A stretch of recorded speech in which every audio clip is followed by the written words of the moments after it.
Berarti terbentuknya itu karena dorongan untuk di semester selanjutnya pasti ada itu kan? Banyak divisi juga, banyak yang suka wardrobe. Jadi komunitas sindikat ini gak teori doang kan ya Kak? Setelah produksi udah ditentuin, baru nanti masuk di post production itu. Nah, titik lucunya tuh waktu produksi harus belajar dari yang emang semua dari nol. Dari nol ya. Jadi saling membantu gitu ya Kak? Baru dapat di Dinas Pariwisata Kebudayaan di Madura. Jadi kita ngenalin di kampus-kampus lain seperti di Unta, UNESA, terus di Winsa. Di angkatannya tadi kayak ya gimana dong, ini nggak ada editor lagi, siapa ya. Untuk tahun ini gokil sih.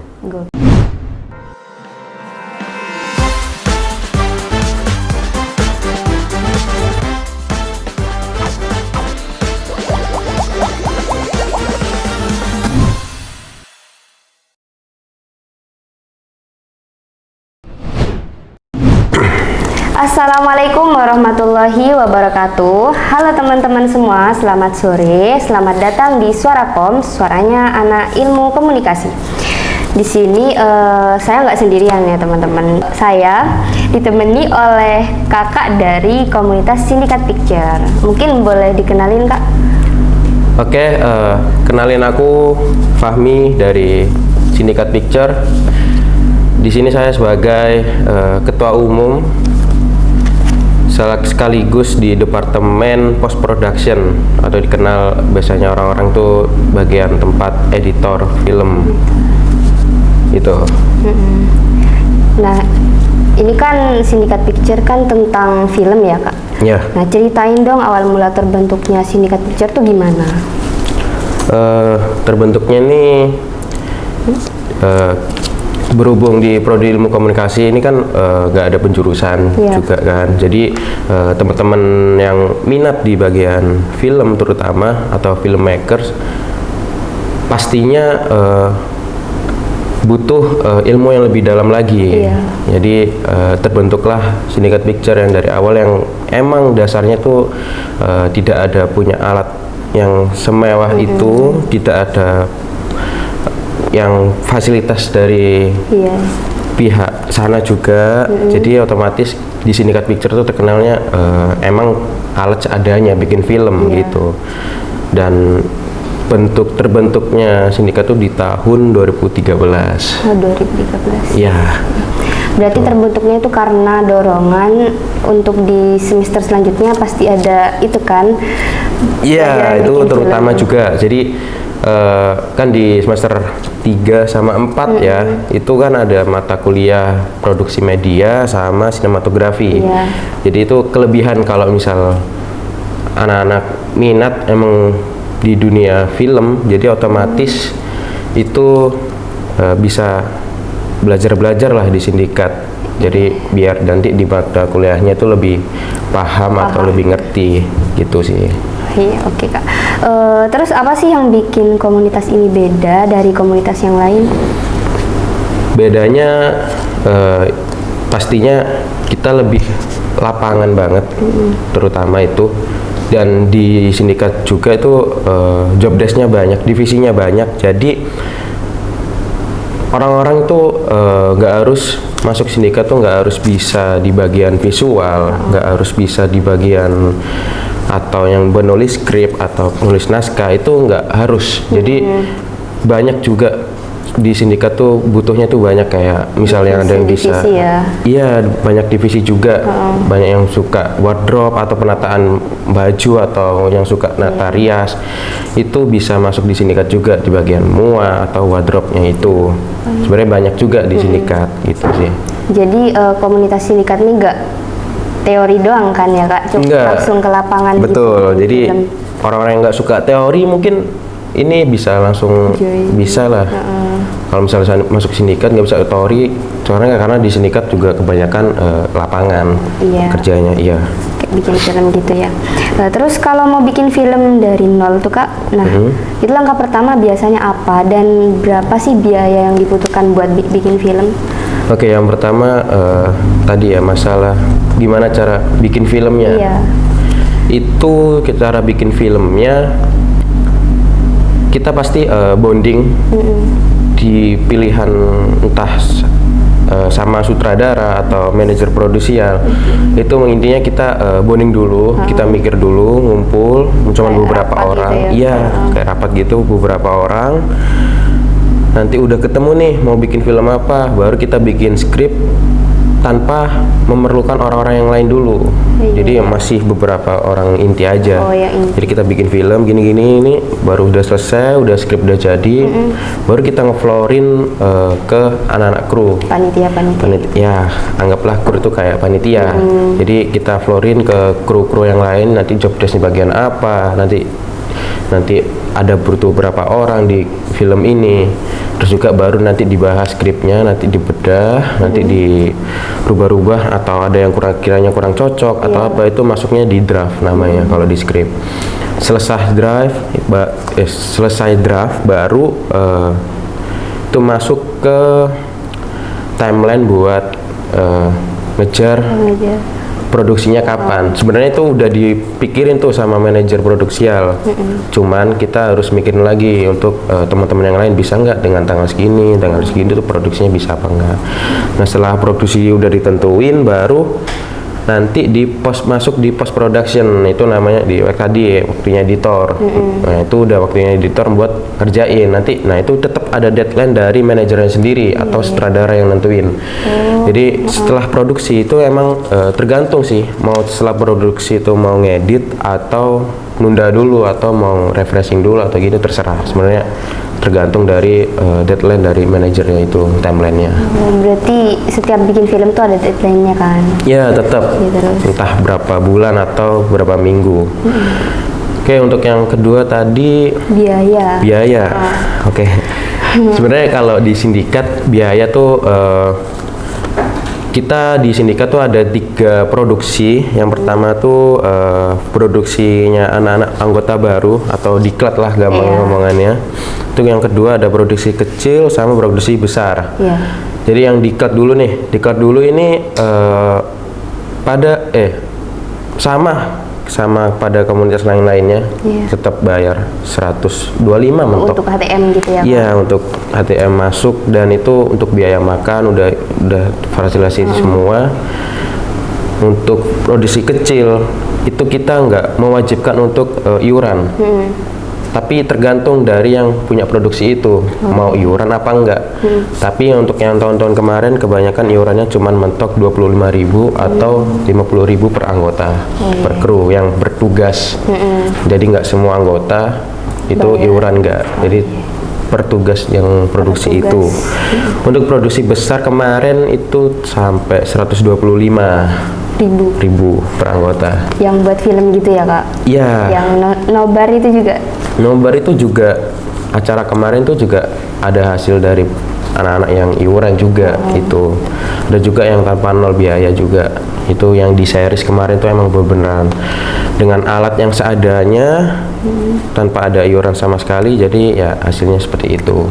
Oh, berarti ada bikin film yang bayar, ada yang nggak bayar gitu ya, Kak? Betul, jadi ada yang versi mini, ada yang versi mewah. Tapi sama kan konsepnya film gitu?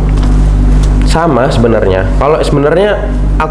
Kalau aku sendiri tergantung dari yang punya produksi. Oh iya. Mau iuran atau enggak gitu. Kalau emang pede nggak iuran, nggak apa-apa kalau mau nyari barang-barangnya, mau sewa yang tempat temennya atau apa gratis, itu nggak masalah sebenarnya.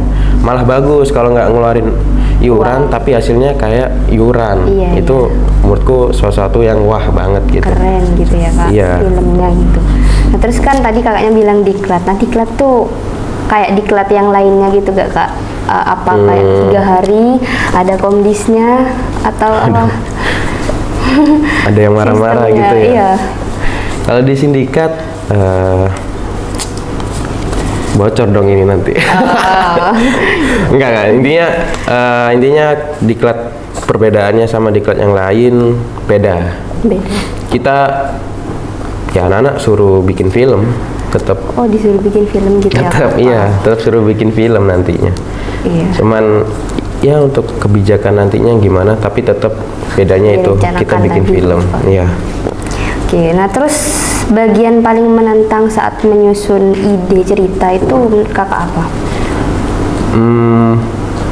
Ya itu tadi sih di awal tadi bikin skrip, menurutku itu yang paling susah. Semisal dari yang penulis naskahnya udah selesai, otomatis kan kita harus nge-recheck lagi, sutradara, manajer itu harus ngecek lagi skripnya gimana, ada perubahan apa enggak. Nah disitulah titik buntu atau ada kendala di skrip tersebut. Jadi kita nggak tahu nih sebuntu apa nanti skripnya ini. Jadi tergantung juga skripnya. Menurutku ya pasti ada buntu banget. Contohnya kayak project sekarang aku ada project juga skrip itu juga sama-sama buntu sebenarnya. Udah ada pandangan gimana, premisnya gimana. Tapi kita nggak tahu nih nanti bisa nggak ya nanti pas produksi nanti terselesaikan ini. Terus juga terlaksanakan apa enggak nanti ini scene-nya ini gitu. Kita harus juga memikirkan waktu produksi itu kita mampu apa enggak dengan kru-kru segini, atau kemampuan kru juga kita ukur. Jadi nggak seenaknya kita bikin skrip yang mewah kayak film-film di bioskop misalnya yang bagus-bagus. Itu kita juga harus mikirin kru-krunya juga tingkat kemampuannya gitu. Berarti nggak satu orang yang nyiptain skrip gitu ya kak? Enggak kan? Sebenarnya kalau dibilang satu orang, dibantu. Iya juga, karena dia yang memulai ide duluan. Jadi gitu. diterusin. Ya, jadi kita tuh cuman ngasih saran atau masukan aja, kayak ini kurangnya ini enaknya dibikin gini nih. Nah. Oh, jadi cuma masukan. Iya, nanti kalau revisinya baru diselesaikan sama skripnya sendiri, gitu. Gitu. Terus udah kalau skripnya udah jadi langsung take. Ya, kita nentuin produksinya kapan, gitu. Oke.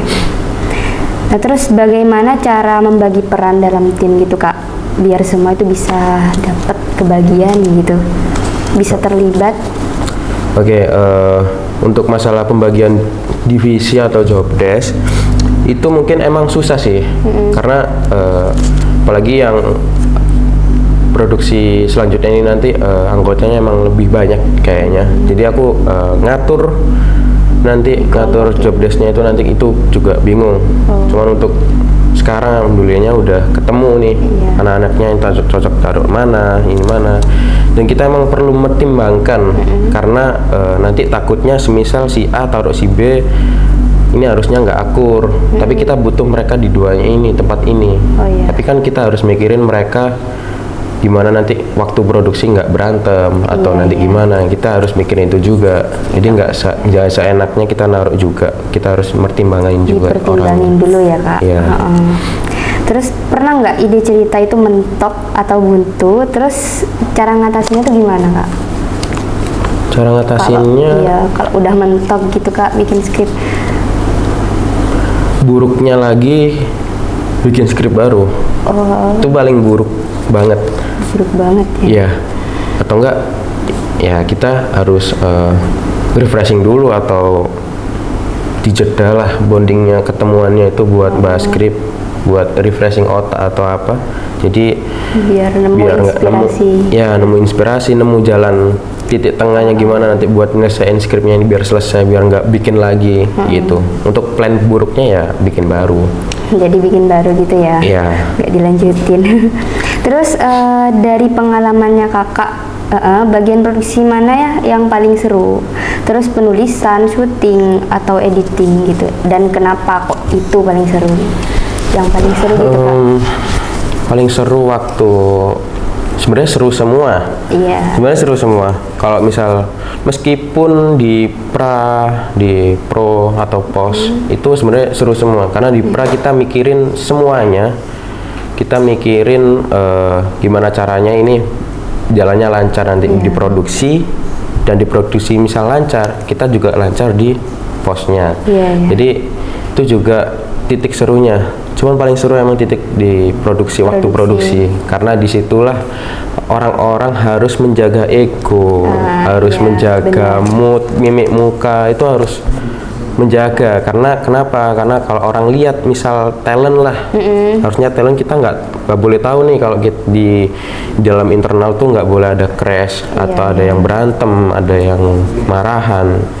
kita nggak boleh sampai kelihatan dari talentnya, karena itu bikin talent, oh ini berarti nggak profesional, atau enggak masa kayak gini sih mas waktu produksi masa ada tengkar atau gimana. Jadi itu jadi titik buruk nanti buat produksi selanjutnya, takutnya nggak ada talent yang mau lagi atau gimana, itu buruknya gitu. Tapi alhamdulillah dari produksi kemarin masih terjalanin dengan lancar. Alhamdulillah gitu. Alhamdulillah. Gitu sih. Terus ada nggak waktu bikin film nih hal yang lucu yang nggak terlupakan gitu Kak? Pasti ada sih. Ada sih, produksi besar sih kemarin. Mungkin ada yang nonton acara kemarin Nobar, itu ada 24 jam film. Ya.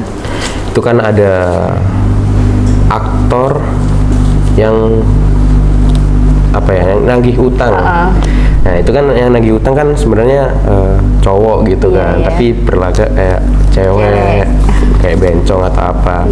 Nah titik lucunya tuh waktu produksi, karena itu talentnya sendiri tuh karena krunya sindikat sendiri.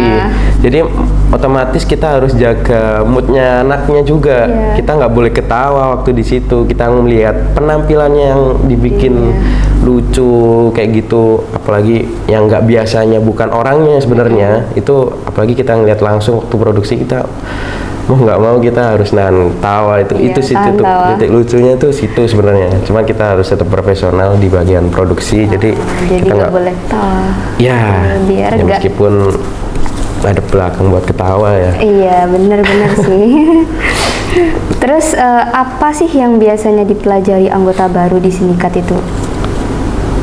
Yang terutama pasti pembelajaran dari film pastinya. Kita nanti bakal nonton bareng juga, ngebedah film juga di sana. Nanti pembelajaran buat anggota baru. Nanti juga ada beberapa pembelajaran juga di setiap departemen. Nanti bagian sutradara, terus bagian manajer, bagian visual, nanti bagian editor, nanti ada sendiri pembelajaran di situ. Jadi orang-orang dari awal sebelum bikin filmnya nanti itu diajarin teori dasar-dasarnya, seenggaknya yang bikin mereka paham kecil-kecilan dulu lah. Jangan sampai yang langsung praktek atau apa, enggak. Kita harus belajar dari yang emang semua dari nol. Dari nol ya. Ya, terus menurut kakaknya tuh seberapa penting sih komunitas sindikat bagi mahasiswa komunikasi? Penting banget ya. Sebenarnya penting banget buat orang yang emang minat di filmmaker gitu, buat yang minat di bagian dunia film, yang suka film, mungkin yang kepo buat produksinya. Menurutku penting banget sih buat lihat di komunitas sindikat dengan alat yang emang seadanya juga. Jadi itu emang anak-anak kreatif semua di sana. Gimana caranya bikin film bagus dengan alat seadanya? Menurutku gitu sih. Gitu ya. Terus ada nggak tantangan untuk bikin film sebagai mahasiswa gitu? Misalnya kan soal dana, alat atau waktu gitu Kak. Ya, tantangan terbesar gitu. Pasti ada kan ya Kak? Tantangan terbesar itu pastinya paling utama dana. Iya.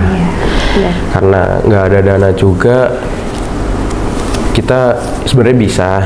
Cuman kita kalau bikin yang lebih luas, mungkin lebih ngasilin visual yang bagus sih, lebih tepatnya. Karena itu kan kebanyakan alat juga kita sewa, kita juga mau bayarin talent juga pastinya.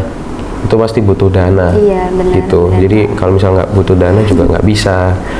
Terus tantangan lain yang susah menurutku itu sih kayak ngebonding anak-anak kru buat satu pemikiran. Itu menurutku yang paling susah untuk sampai sekarang ya. Karena nggak semuanya itu ngerti pemikiran sama kita. Jadi mau nggak mau kita harus ngeflorin pelan-pelan biar anak-anak kru yang lain tuh biar satu pikiran juga, sefrekuensi gitu. Gitu. Ya kan dilihat dari kan tadi pakai alat seadanya. Terus bagaimana sih cara komunitas ini mengatasi keterbatasan tapi tetap bisa berkarya gitu Kak? Kan kadang ada orang yang ke sindikat yang nggak punya apa gitu, keterbatasan. Sebenarnya banyak anak-anak yang emang keterbatasan alat atau device ya. Itu emang sebenarnya banyak. Cuman kita selalu mewadahi juga yang punya, kita pinjemin. Misal diproduksi butuh apa, ini ada aku punya kamera nih, boleh ya kamu pinjem buat produksi, punya lighting nih, punya audio atau punya laptop buat editing. Itu sebenarnya selalu kita ngeminjemin buat orang-orang yang produksi. Seperti itu sih. Jadi dari tahun-tahun kemarin juga kebanyakan gitu. Jadi saling pinjem, saling support, saling feedbackan juga mereka ke kita juga ada apa gitu kan nanti ngasihnya. Jadi gitu. saling membantu gitu ya Kak? Ya, betul. Terus menurut kakaknya nih apa hal terpenting yang bisa dipelajari dari bikin film selain teknis?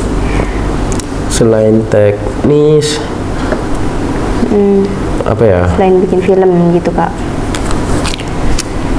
Dari produksi kita bisa melihat atau kita bisa belajar dari orang-orang yang kita nggak kenal sebelumnya. Soalnya kan diproduksi kan juga dari awal emang kita nggak kenal. Dari gimana caranya kita bisa chemistry satu sama lain. Dan itu emang susah sampai sekarang juga beberapa orang tuh nggak chemistry. Tapi kita nggak mau kita harus bikin film itu, harus produksi itu dengan orang yang ada gitu kan. Jadi mungkin kita bisa belajar caranya ngebonding, ngajak teman-teman, terus juga saling sama-sama belajar hal-hal baru, kita ngerubah gimana nih kemarin produksi kita agak rumit nih misal dengan cara ini.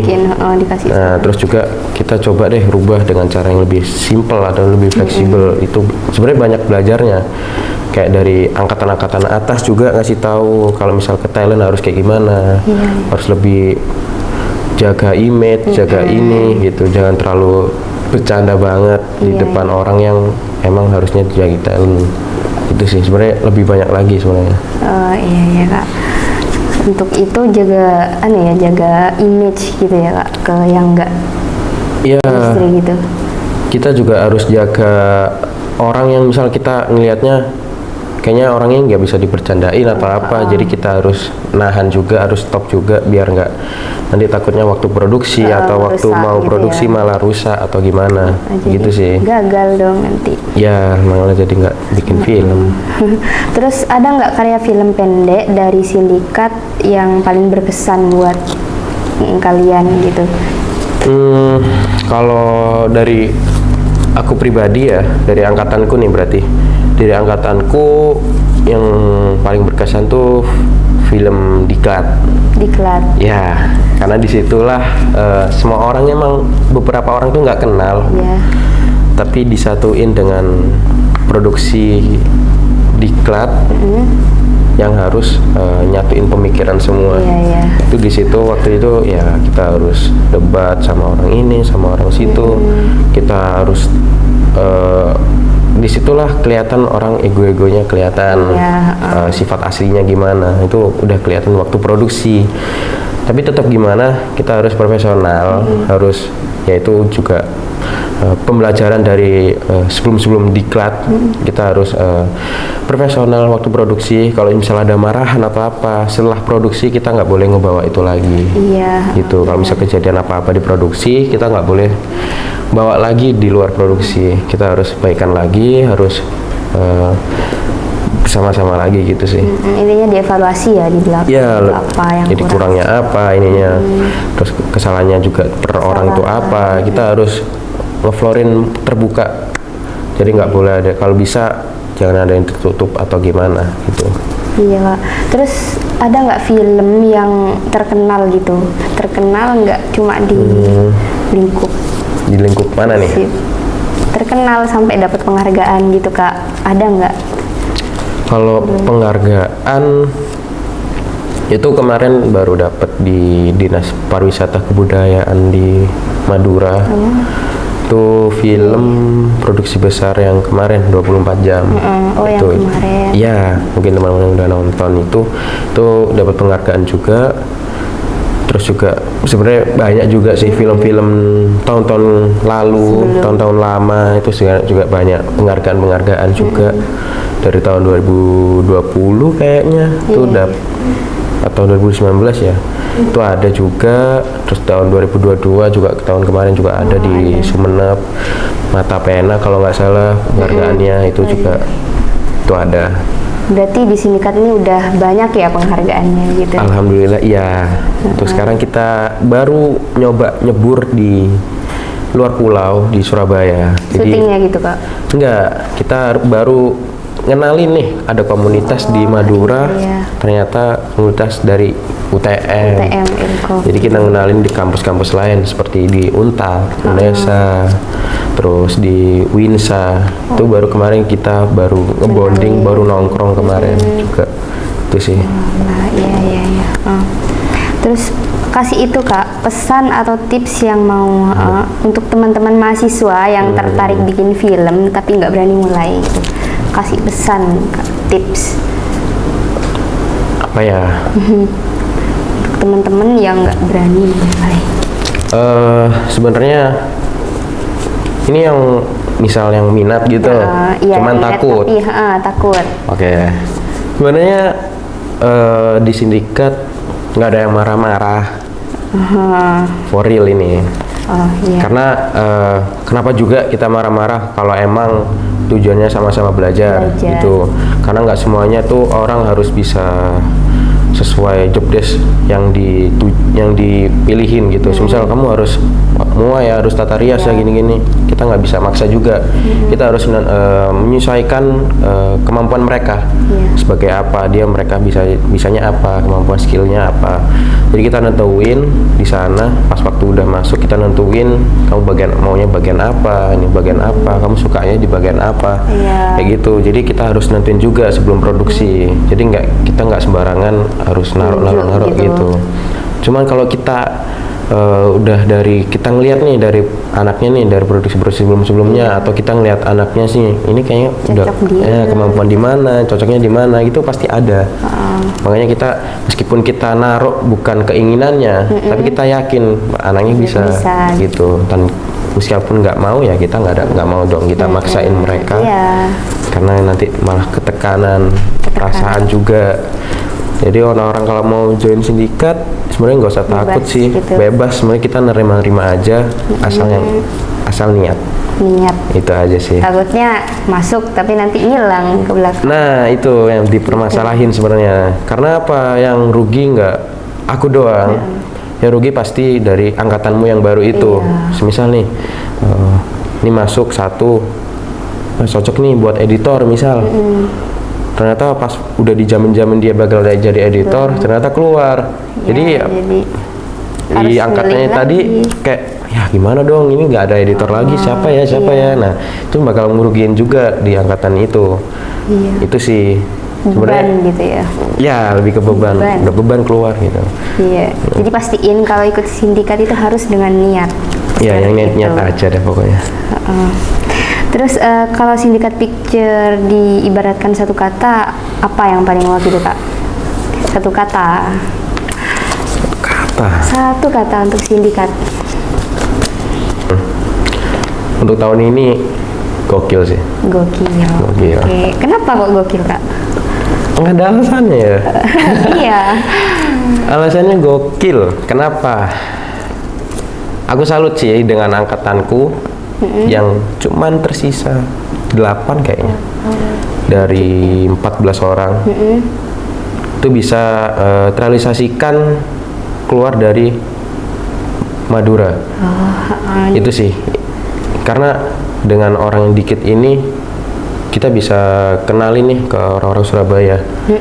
Emang sih dari tahun kemarin tahun kemarin itu emang udah usaha dikit-dikit nerubus ke Surabaya gitu. Cuman tapi di kali ini untuk kali ini lebih luas lagi, menambah relasi di komunitas lain. Iya, mungkin untuk tahun yang akan datang bisa terus ke luar Indonesia ya mungkin.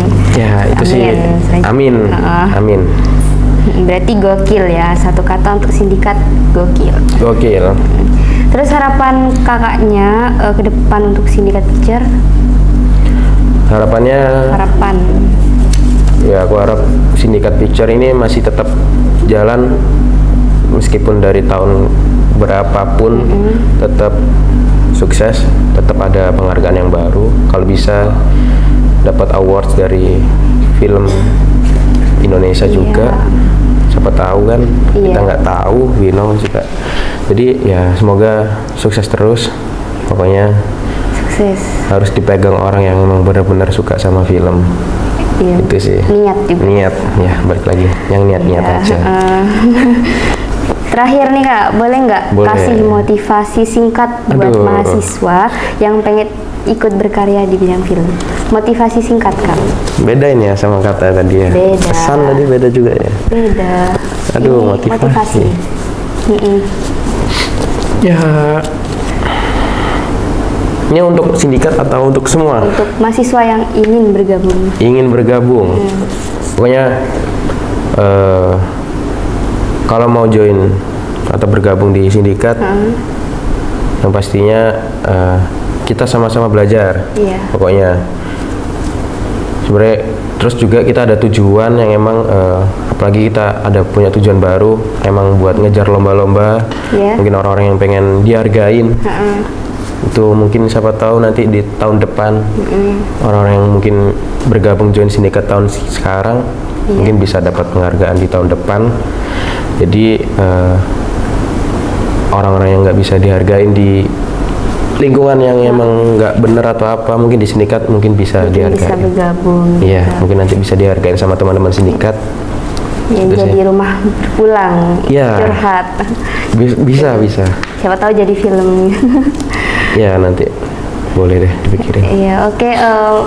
Dari tadi yang kita omongin tentang sindikat ya teman-teman, mungkin cukup sampai Udah selesai, di sini ya. Oke, alhamdulillah. Sekian dari kami dan dari Kak Fahmi. Fahmi, oke. Assalamualaikum warahmatullahi wabarakatuh.